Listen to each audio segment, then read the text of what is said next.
Between 1965 and 1972, the Moody Blues had dramatically changed their sound and become one of the world's biggest selling acts, and their live shows were incredible. But they're about to enter some strange times. There's some tensions happening inside the band, and everybody feels like, maybe we need a little bit of a break. So let's check out what those strange times are all about. Let's drop the needle.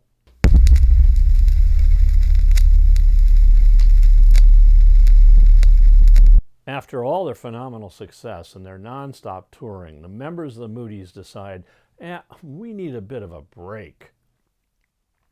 Hayward and Lodge release Blue Jays, a successful solo album, and Pinder releases The Promise in 1976. Graham Edge releases 2 albums, Kick Off Your Muddy Boots and Paradise Ballroom. And Thomas released 2 albums, From Mighty Oaks and Hopes, Wishes, and Dreams. Hayward releases Songwriter, and Lodge releases Natural Avenue. Then in 1978, Hayward releases another album, Forever Autumn. In 1977, at the band's urging, Decca decides to release a double live album. In 1978, the Moody's get back together and decide to release another album. They'll call it Octave, because it is their 8th studio album. The album sounds very different. It uses organs and synthesizers in place of the mellotron. This album is last for the existing group, as during the recording, Mike Pinder declines to tour with the group. There's only one Mike Pinder song on this record, One Step Into the Light. The album hits number 6 in the UK and 13 in the US. And for the world tour, Pinder, who will not tour, is replaced by Patrick Moraz, who had been part of Yes.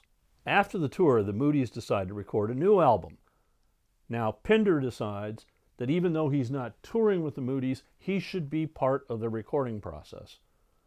The rest of the band disagrees. A lawsuit ensues, but Pinder is not successful.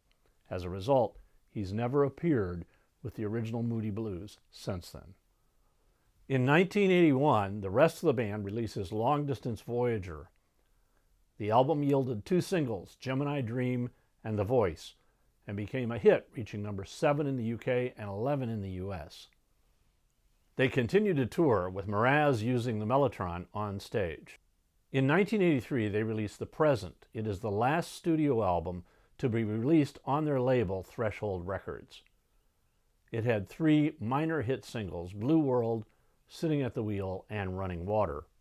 But the Moody's are not done. In 1986, they released their 12th studio album, The Other Side of Life. On it, Your Wildest Dreams becomes a huge hit and a big video hit for MTV.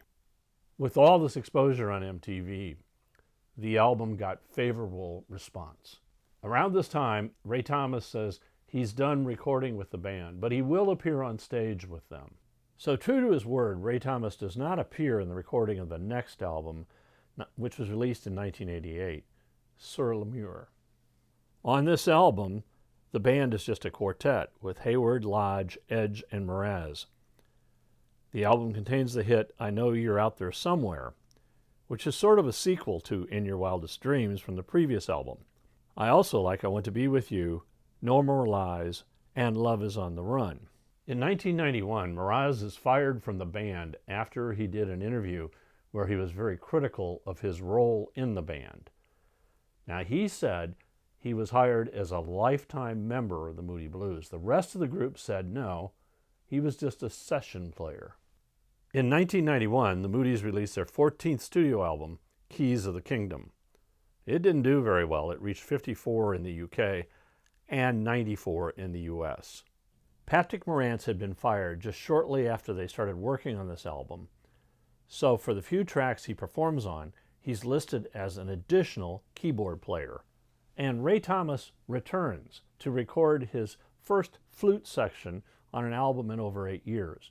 But sadly, this album contains no hits. The band continued to tour extensively, using different musicians along the way on their tour.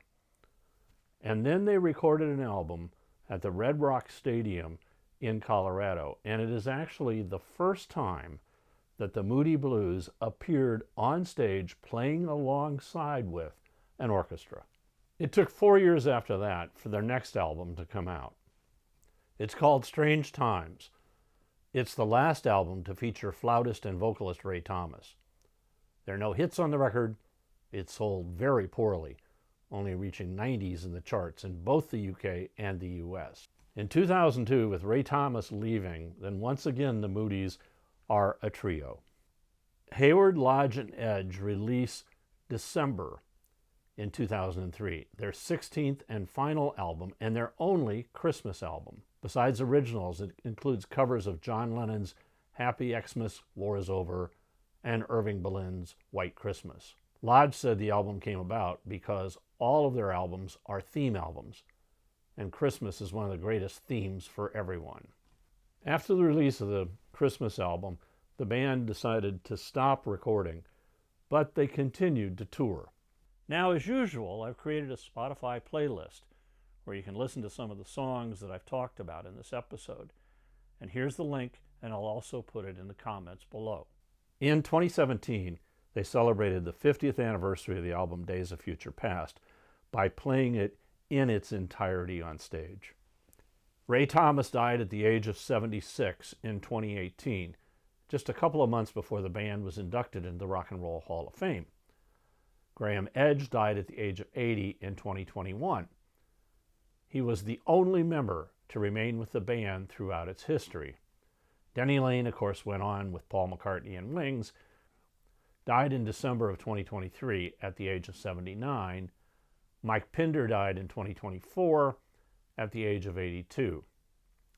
Justin Hayward, John Lodge, Patrick Moraz are still active in music. In fact, just a few days ago, I got an email informing me that John Lodge is now on tour. Over the years, the Moody Blues have sold over 70 million records worldwide. They produced 16 studio albums, and most of them were concept albums. And for over 50 years, they've taken their audience on an incredible cosmic orchestral journey. We've all been in search of that lost chord. Hope you've enjoyed this. Thanks for watching. And until next time, keep it rocking. If you liked this episode, hit the like button. And you can also leave me a comment down below, and I'll respond to you. If you subscribe, we'll let you know when future episodes come out.